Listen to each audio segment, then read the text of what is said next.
ಸುಮಾರು 35-40 ಸಾವಿರ ಅವ್ರಿಗೆ ಅಲೌನ್ಸ್ ಇರ್ತದೆ. ಅಲ್ಲಿಗೆ ಅರ್ಥ 30 ಪ್ಲಸ್ ಒಂದು 40 ಸಾವಿರ ಅಂತಂದರೆ 70 ಸಾವಿರಕ್ಕೂ ಹೆಚ್ಚು ಅವರಿಗೆ ಸ್ಯಾಲ್ರಿ ಸಿಗ್ತದೆ. ತುಂಬ ಚಿಕ್ಕ ವಯಸ್ಸಿನಲ್ಲೇ ವಾಪಸ್ ಬಂದು ನಿಮ್ಮ ಕುಟುಂಬದ ಜೊತೆ ಇರಲಿಕ್ಕೆ ಒಂದು ಅವಕಾಶ.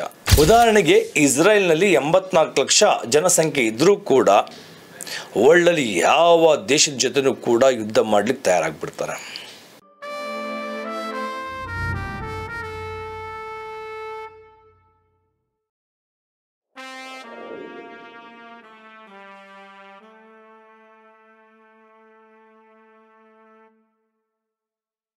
ನಮಸ್ತೆ, ಜೈ ಹಿಂದ್. ನಾನು ನಿಮ್ಮೆಲ್ಲರ ಮೆಚ್ಚಿನ ಸೈನಿಕ ಅಕಾಡೆಮಿ ಮೈಸೂರಿನ ಸಂಸ್ಥಾಪಕ ಮತ್ತು ಎಕ್ಸ್ ಬ್ಲ್ಯಾಕ್ ಅಕೌಂಟ್ ಶ್ರೀದಸಿ. ಈ ದಿನ ಕೊಡ್ತಾರಂಥ ವಿಡಿಯೋ ಬಹಳ ಮಹತ್ವಪೂರ್ಣವಾದಂಥದ್ದು.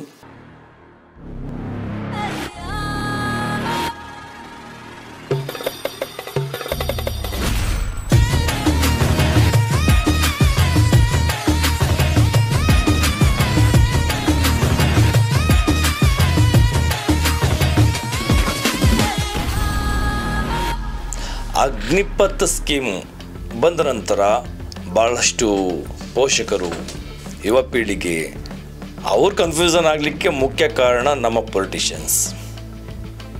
ಇದು ಹಲವಾರು ಗೊಂದಲಗಳಿದ್ವು. ಅದ್ರ ಬಗ್ಗೆ ನಾನು ಇವತ್ತು ಈ ವಿಡಿಯೋದಲ್ಲಿ ಮಾತಾಡಲಿಕ್ಕೆ ಇಷ್ಟಪಡ್ತಾ ಇದ್ದೀನಿ. ವಿಶೇಷವಾಗಿ ಅಗ್ನಿಪಥಿಂದ ಆಗುವಂಥ ಲಾಭಗಳು. ಬಹಳಷ್ಟು ಪೊಲಿಟಿಷಿಯನ್ಸ್ ರಾಜಕೀಯವಾಗಿ ಈ ಒಂದು ಅಗ್ನಿಪಥ್ ಸ್ಕೀಮ್ ಬಗ್ಗೆ ಚರ್ಚೆ ಬಹಳಷ್ಟು ನಡೀತು, ನೆಗೆಟಿವ್ ಆಗಿದ್ದರು. ಅದರಿಂದ ಆಗುವಂಥ ನಷ್ಟಗಳ ಬಗ್ಗೆ ಹೆಚ್ಚಿನ ಚರ್ಚೆ ನಡೀತು. ಇವರಿಗೆ ಲೈಫ್ ಇಲ್ಲ, ತುಂಬ ಚಿಕ್ಕ ವಯಸ್ಸಿನ ಮಕ್ಕಳನ್ನ ದುಡಿಸ್ಕೊಂಡು ಸರ್ವಿಸ್ ಮಾಡಿಸ್ಕೊಂಡು ವಾಪಸ್ ಕಳಿಸ್ಬಿಡ್ತಾರೆ, ಕೆಲಸ ಆದ ನಂತರ ಬಿಸಾಕ್ಬಿಡ್ತಾರೆ. ಇದು ಹಲವಾರು ಚರ್ಚೆಗಳು ನಡೆದಿದ್ದಾವೆ. ಇದರ ಪ್ರಭಾವ ನಮ್ಮ ಪೋಷಕರ ಮೇಲೆ ಬೀಳ್ತು. ಪೋಷಕರು ಮಕ್ಕಳನ್ನ ಸೇವೆಗೆ, ರಾಷ್ಟ್ರ ಸೇವೆಗೆ ಕಳಿಸ್ಕೊಡುವಂಥ ಮನೋಭಾವನೆ ಕಡಿಮೆ ಆಗ್ತಾ ಹೋಗ್ತು. ಮಕ್ಕಳಲ್ಲೂ ಕೂಡ ಫೈನಾನ್ಷಿಯಲ್ ಕ್ಯಾಲ್ಕುಲೇಷನ್ ಶುರು ಆಗೋಯ್ತು. ಹೌದು, ನಾನು ಸೇವೆಗೆ ಹೋದರೆ ನನಗೇನು ಲಾಭ ಅನ್ನೋದು ಚಿಂತೆಗಳಾಗ್ತು. ಹೌದು, ನಿಜ. ಅಗ್ನಿಪಥ್ ಸ್ಕೀಮಿಂದ ಆಗುವಂಥ ನಷ್ಟಕ್ಕಿಂತ ಹೆಚ್ಚು ಲಾಭ ಹೆಚ್ಚಿದೆ ಅಂತ ನಾನು ಹೇಳಲಿಕ್ಕೆ ಇಷ್ಟಪಡ್ತೇನೆ. ಅಗ್ನಿಪಥ್ ಸ್ಕೀಮಿಂದ ಆಗುವಂಥ ಲಾಭಗಳೇನಪ್ಪ ಅಂತಂದರೆ, ಮೊದಲನೇದು, ನೀವು 17ನೇ ವರ್ಷಕ್ಕೆ ನೀವು ಅಪ್ಲಿಕೇಶನ್ ಹಾಕ್ತೀರಾ.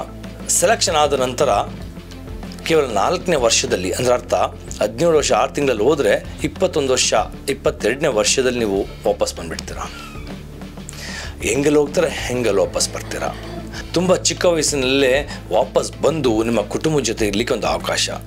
ಮುಂಚೆ ಹೇಳ್ತಾ ಇದ್ರು, ಸೈನಿಕರುಗಳು ಡ್ಯೂಟಿಗೆ ಹೋಯ್ತು ಅಂತಂದರೆ ತನ್ನ ಪರಿವಾರ ಬಗ್ಗೆ, ತನ್ನ ಕುಟುಂಬದ ಬಗ್ಗೆ ಚಿಂತನೆ ಇಲ್ಲ, ತನ್ನ ಹೆಂಡತಿ, ತನ್ನ ಮಕ್ಕಳ ಬಗ್ಗೆ ಚಿಂತನೆ ಇರೋದಿಲ್ಲ ಅನ್ನೋ ಒಂದು ಮನಸ್ಥಿತಿ ಇರ್ತಾ ಇತ್ತು.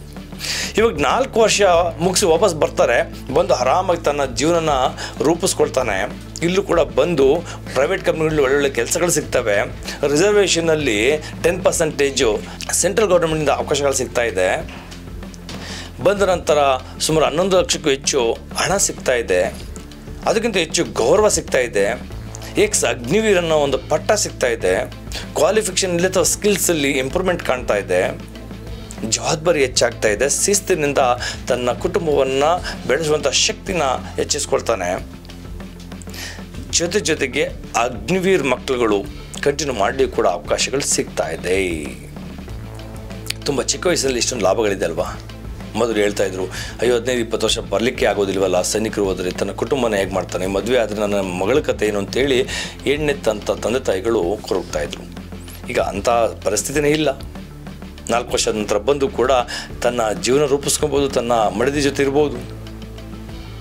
ಓಕೆ, ಇದು ಈ ಥರ ಒಂದು ಅನುಕೂಲಗಳಾದರೆ ನಾನು ಫೈನಾನ್ಷಿಯಲ್ ಬಗ್ಗೆ ಮಾತಾಡಲಿಕ್ಕೆ ಇಷ್ಟಪಡ್ತೀನಿ. ಫೈನಾನ್ಷಿಯಲ್ ಏನು ಲಾಭಗಳಾಗ್ಬೋದು ಅಂತೇಳಿ. ಒಂದು ಅಗ್ನಿವೀರ್ ಮಕ್ಕಳು ಸೆಲೆಕ್ಷನ್ ಆಗ್ತಿದ್ದಂತಲೇ ಅವರಿಗೆ 30,000 ಸ್ಯಾಲ್ರಿ ಶುರು ಆಗ್ತದೆ. 2ನೇ ವರ್ಷ 33, 3ನೇ ವರ್ಷ 36ವರೆ, 4ನೇ ವರ್ಷ 40,000 ರೂಪಾಯಿ ಸ್ಯಾಲ್ರಿ. ಇದು ಇಷ್ಟಿಗೆ ಸೀಮಿತ ಅಲ್ಲ, ಇನ್ನೂ ಹೆಚ್ಚಾಗ್ತದೆ. ಹಾಗಾದರೆ ಇಷ್ಟೇನ ಸ್ಯಾಲ್ರಿ?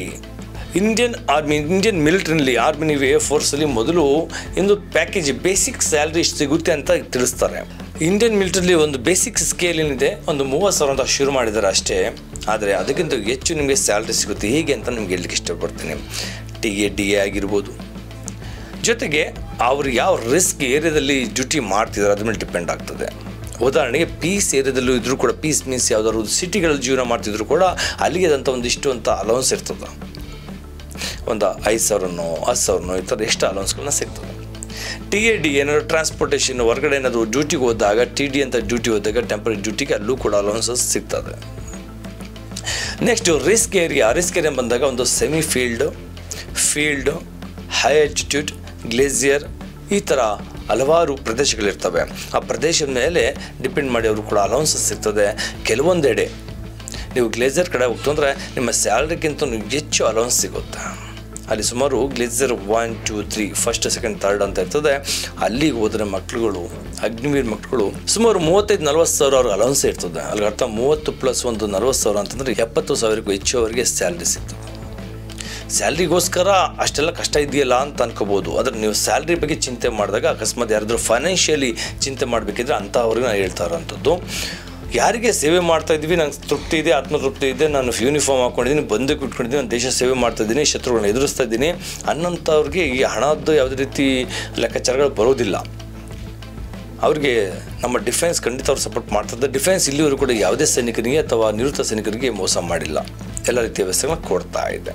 ನಮ್ಮ ಡ್ಯೂಟಿ ಆನರ್ ಕಾಲೇಜ್ ಯಾವಾಗಲೂ ಸೇವೆ ಮನಮನೆ ಇರಬೇಕು, ಕರ್ತವ್ಯ ಮಾನಸ ಥರ ಇತ್ತು ಅಂದರೆ ಕಾಯಕವೇ ಕೈಲಾಸ ಅಂತ ತನ್ನ ಕೆಲಸಗಳನ್ನ ಸರಿಯಾಗಿ ಮಾಡ್ಕೊಂಡು ಹೋದರೆ ಎಲ್ಲ ರೀತಿಯ ವ್ಯವಸ್ಥೆಗಳನ್ನ ಸಿಗ್ತಾ ಇದೆ. ಇದು ಅಲೌನ್ಸಸ್ ಸಿಕ್ಕಂಥದ್ದು. ಅಲೌನ್ಸಸ್ಸು ನಾನು ಹೇಳಿದ್ನಲ್ಲ ಹಾಗೆ ಫೀಲ್ಡ್ ಡ್ಯೂಟಿ ಆಗಿದ್ದರೆ ಕಡಿಮೆ ಅಂದರೂ ಕೂಡ 15-20 ಸಾವಿರ ಅವ್ರಿಗೆ ಅಲೌನ್ಸಸ್ ಸಿಗ್ತದೆ. ಹೈ ಆಲ್ಟಿಟ್ಯೂಡ್ ಇತ್ತು ಅಂದರೆ ಹೈ ಆಲ್ಟಿಟ್ಯೂಡ್ ಕೂಡ ಇನ್ನಷ್ಟು ಅಲೌನ್ಸಸ್ ಜಾಸ್ತಿ ಇರ್ತದೆ. ಈ ಥರ ರಿಸ್ಕ್ ಏರಿಯಲ್ಲೂ ಕೂಡ ಹೆಚ್ಚಿನ ಹಣ ನಿಮಗೆ ಸಂಪಾದನೆ ಆಗ್ತದೆ. ಇದು ಬಿಟ್ಟರೆ ನಿಮಗೆ ಯೂನಿಫಾರ್ಮ್ ಫ್ರೀ ಸಿಗುತ್ತೆ, ಊಟ ಫ್ರೀ ಸಿಗುತ್ತೆ, ವಸತಿ ಫ್ರೀ ಸಿಗುತ್ತೆ, ರಜೆ ಬಂದಾಗ ರಜೆ ಹೋಗ್ಬೇಕಿದ್ರೆ ನಿಮಗೆ ಟ್ರಾನ್ಸ್ಪೋರ್ಟೇಷನ್ ಫ್ರೀ ಇರ್ತದೆ. ಈ ಥರ ನಿಮಗೆ ಆರ್ಥಿಕವಾಗಿ ಅನುಕೂಲಗಳು ಸಿಗ್ತದೆ. ಇಷ್ಟೇ ಅಂತಲ್ಲ, ನಿಮಗೆ ಮೆಡಿಕಲ್ ಫೆಸಿಲಿಟೀಸು, ಕ್ಯಾಂಟೀನ್ ಫೆಸಿಲಿಟೀಸ್ ಕೂಡ ಕೊಡಲಾಗ್ತಾ ಇದೆ. ಯಾವ ಪೋಷಕರು ಅನ್ಕೊಳ್ತಿದ್ರೆ ಸರ್ ಆರ್ಥಿಕವಾಗಿ ಕೇವಲ 30 ಸಾವಿರ ಸ್ಯಾಲ್ರಿ ಸಿಗುತ್ತೆ ಅಂತ ಹೇಳ್ತಿದ್ರಲ್ಲ, ಅಂಥವ್ರನ್ನ ತಿಳಿಸೋಂಥ ಕಿವಿ ಮಾತಿದು. ಬರೀ ಇಷ್ಟೇ ಅಂತಲ್ಲ, 4 ವರ್ಷದ ನಂತರ ಅಗ್ನಿವೀರ ಆದಾಗ ಅವರಿಗೆ 11-15 ಲಕ್ಷ ಅಮೌಂಟ್ ಸಿಗ್ತದೆ. ಇಷ್ಟೆಲ್ಲ ಫೆಸಿಲಿಟೀಸ್ ಕೊಟ್ಟರು ಕೂಡ ಅಗ್ನಿವೀರ ಸರಿ ಇಲ್ಲ ಎಂಬ ಹೇಳುವಂಥ ಕೆಲವರುಗಳಿಗೆ ಈ ಒಂದು ವಿಡಿಯೋ ಅನುಕೂಲವಾಗಿರ್ತಂತ ಹೇಳಲಿಕ್ಕೆ ಇಷ್ಟಪಡ್ತೇನೆ. ನೀವು ಯಾವುದೇ ರೀತಿ ರಾಜಕೀಯವಾಗಿ ನಡೆಯುವಂಥ ಮಾತುಗಳಿಗೆ, ಘರ್ಷಣೆಗಳಿಗೆ ನೀವು ಒಳಗಾಗಬೇಡಿ. ನಮ್ಮ ದೇಶ ರಕ್ಷಣೆ ನಮಗೆ ಬಹಳ ಮುಖ್ಯ. ಜೊತೆಗೆ ನಮ್ಮ ಡಿಫೆನ್ಸ್ ಕೂಡ ಬಹಳಷ್ಟು ಅನುಕೂಲ ಮಾಡ್ತಾ ಇದೆ. ಇದನ್ನು ನಾವು ಜವಾಬ್ದಾರಿನ ತಗೊಂಡು ಮಾಡೋಣ. ಅಕಸ್ಮಾತ್ ನಮಗೆ ಫೈನಾನ್ಷಿಯಲಿ ಅಥವಾ ಕೊಡುವಂಥ ಫೆಸಿಲಿಟೀಸ್ನಲ್ಲಿ ವ್ಯತ್ಯಾಸ ಅಂದರೆ ಖಂಡಿತ ನಿಮಗೆ ಇಂಡಿಯನ್ ಮಿಲಿಟರಿ ಒಳಗಡೆ ಹೋದಾಗಲೂ ಕೂಡ ಅವಕಾಶಗಳಿದ್ದಾವೆ. ಅಲ್ಲೂ ಕೂಡ ನೀವು ಸಜೆಷನ್ ಕೊಡ್ಬೋದು, ನಿಮ್ಮ ಫೀಡ್ಬ್ಯಾಕ್ ತಿಳಿಸ್ಬೋದು. ಅದರಿಂದಾಗಿ ಅವರು ಕೂಡ ಪೇ ಕಮಿಷನ್ಗಳಲ್ಲಿ ಬದಲಾವಣೆ ತರ್ತಾರೆ, ಅಮೆಂಡ್ಮೆಂಟ್ ಆಗ್ತದೆ. ಖಂಡಿತ 30 ಸಾವಿರನೇ ಸ್ಯಾಲ್ರಿ ಇರೋದಿಲ್ಲ. ನೆಕ್ಸ್ಟ್ ಈ 4 ವರ್ಷ ಮುಗಿದ ನಂತರ, ಈಗ ಈ ವರ್ಷ ಅಂದರೆ 2026ನೇ ಇಸ್ವಿಗೆ 4ನೇ ಅಗ್ನಿವೀರ್ ಬ್ಯಾಚ್ ಮುಗಿತಾ ಇದೆ. ಅಲ್ಲಿಗೆ ಅರ್ಥ ಫಸ್ಟ್ ಬ್ಯಾಚ್ ಹೋದಂಥವ್ರು ನಿವೃತ್ತರಾಗ್ತಿದ್ದಾರೆ. ಆವಾಗ ಅವರಿಂದ ಬರುವಂಥ ಫೀಡ್ಬ್ಯಾಕ್ ನೋಡಿಕೊಂಡು ಇನ್ನಷ್ಟು ಬದಲಾವಣೆ ತರ್ತಾರೆ. ನಮ್ಮ ಇಂಡಿಯನ್ ಮಿಲಿಟರಿ ಉದ್ದೇಶ ನಮ್ಮ ದೇಶದಲ್ಲಿ 50%ಗೂ ಹೆಚ್ಚು ಯೂಸ್ ಇದೆ.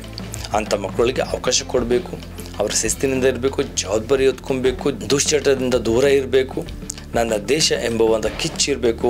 ಬರೀ ಗಂಡು ಮಕ್ಕಳು ಅಂತಲ್ಲ, ಹೆಣ್ಮಕ್ಳು ಕೂಡ ಅವಕಾಶ ಕೊಡೋದು ಹೆಣ್ಮಕ್ಳಲ್ಲೂ ಇರಬೇಕು. ನಮ್ಮ ದೇಶದಲ್ಲಿ ನಾರ್ತ್, ಸೌತ್, ಈಸ್ಟ್, ವೆಸ್ಟ್ ಎಲ್ಲ ಕಡೆನೂ ಕೂಡ ಸುರಕ್ಷತೆ ಬಹಳ ಮುಖ್ಯ. ಬರೀ ಸುರಕ್ಷೆ ಅಂತಂದರೆ ಒಳಗಡೆ ಅಥವಾ ಹೊರಗಡೆ ಅಂತಲ್ಲ, ನಮ್ಮ ಜನ ಸಾಮಾನ್ಯರು ಕೂಡ ಒಗ್ಗಟ್ಟಿರಬೇಕು ಎಂಬುದೇ ಉದ್ದೇಶವಾಗಿರ್ತದೆ. ಯುವ ಪೀಳಿಗೆಗೆ ನಾನು ತಿಳಿಸ್ಲಿಕ್ಕೆ ಇಷ್ಟಪಡ್ತೀನಿ, ನನ್ನ ದೇಶ ಅಂತ ಬಂದಾಗ, ನನ್ನ ರಾಷ್ಟ್ರ ಅಂತ ಬಂದಾಗ ಮೊದಲು ನಮ್ಮ ಮನಸ್ಥಿತಿ ಸೇವಾ ಮನೋಭಾವನೆ ಇರಬೇಕು. ಸೇವೆ ಮಾಡುವಂಥ ಮನಸ್ಥಿತಿ ನಮ್ಮಲ್ಲಿತ್ತು ಅಂತಂದರೆ ಎಲ್ಲವೂ ನಮಗೆ ಸಿಗುತ್ತೆ. ಉದಾಹರಣೆಗೆ ಇಸ್ರೇಲ್ನಲ್ಲಿ 84 ಲಕ್ಷ ಜನಸಂಖ್ಯೆ ಇದ್ದರೂ ಕೂಡ ವರ್ಲ್ಡಲ್ಲಿ ಯಾವ ದೇಶದ ಜೊತೆನೂ ಕೂಡ ಯುದ್ಧ ಮಾಡಲಿಕ್ಕೆ ತಯಾರಾಗಿಬಿಡ್ತಾರೆ.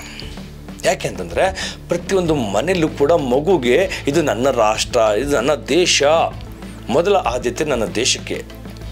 ಆದ ನಂತರ ತಂದೆ ತಾಯಿ, ಅಣ್ಣ ತಮ್ಮಂದಿರು, ಅಕ್ಕ ತಂಗಿರು, ಫ್ರೆಂಡ್ಸ್ ಅಥವಾ ರಿಲೇಷನ್ಸ್, ಇದಕ್ಕೆ ಸಂಬಂಧಕ್ಕೆ ವ್ಯಾಲ್ಯೂ ಕೊಡ್ತಾರೆ. ಮೊದಲು ಕೊಡುವಂಥ ಆದ್ಯತೆ ನನ್ನ ರಾಷ್ಟ್ರ ಅಷ್ಟು.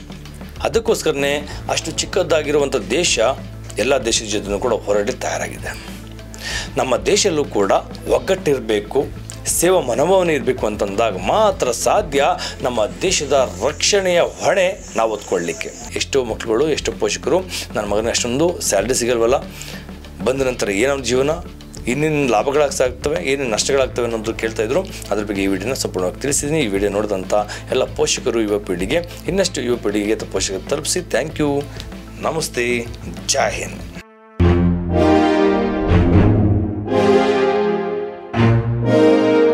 Welcome to Sainik Academy, Mysore.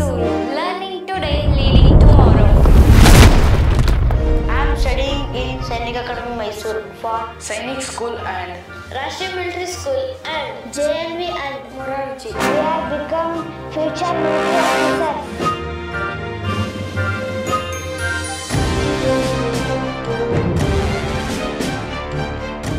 ನಮ್ಮ ಅಕಾಡೆಮಿಗೆ ಬರುವಂಥ ಅಭ್ಯರ್ಥಿಗಳು ಭವಿಷ್ಯದ ಸೈನಿಕರಾಗುವ ಕನಸನ್ನು ಹೊತ್ತು ನಾನು ಸಾಧಕನಾಗಬೇಕು, ದೇಶ ಸೇವೆ, ತಾಯಿ ಭಾರತಾಂಬೆಯ ಸೇವೆ ಮಾಡಬೇಕು, ನಾನು ಒಬ್ಬ ಸೈನಿಕನಾಗಿ ಸರ್ಕಾರಿ ಉದ್ಯೋಗಿಯಾಗಿ ನನ್ನ ಕುಟುಂಬಕ್ಕೆ ಆರ್ಥಿಕ ಭದ್ರತೆಯನ್ನು ಒದಗಿಸುವುದರ ಜೊತೆಗೆ ಗೌರವವನ್ನು ಕೂಡ ದೊರಕಿಸಿಕೊಡಬೇಕೆಂಬ ಮನೋಭಾವದೊಂದಿಗೆ ನಮ್ಮ ಸಂಸ್ಥೆಗೆ ಬರುತ್ತಾರೆ. I am Sridhara CM, ex-Black Hat Commando and founder of Sainik Academy Mysuru. I have served 18 years in the Indian Army. ನನಗೆ ಭಾರತೀಯ ಸೇನೆ ಅಪಾರವಾದ ಅನುಭವವನ್ನು ಕೊಟ್ಟಿದೆ.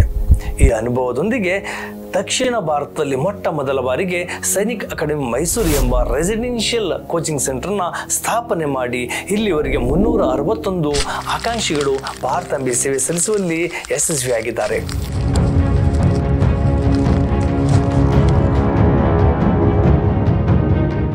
ಇಂಥ ಒಂದು ಸಂಸ್ಥೆ ಇಷ್ಟಕ್ಕೆ ನಿಲ್ಲಬಾರದೆಂಬ ಈಗ ಸುಮಾರು 10 ಎಕರೆಯ ದೊಡ್ಡ ಮಟ್ಟದಲ್ಲಿ ಮಕ್ಕಳಿಗೆ ತರಬೇತಿ ಕೇಂದ್ರವನ್ನು ಸ್ಥಾಪಿಸುತ್ತಿದ್ದೇವೆ.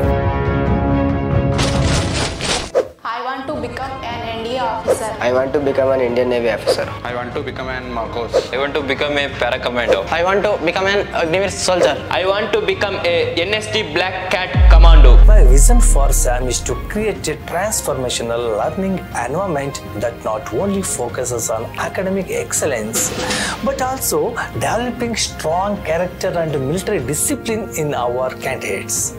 We aim to build future leaders who are well prepared to excel in the most competitive exams and make their mark in the world while maintaining physical and mental strength.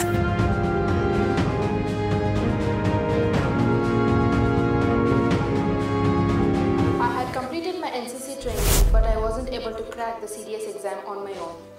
I was missing the right guidance. That's when I got to know about the SAM Academy.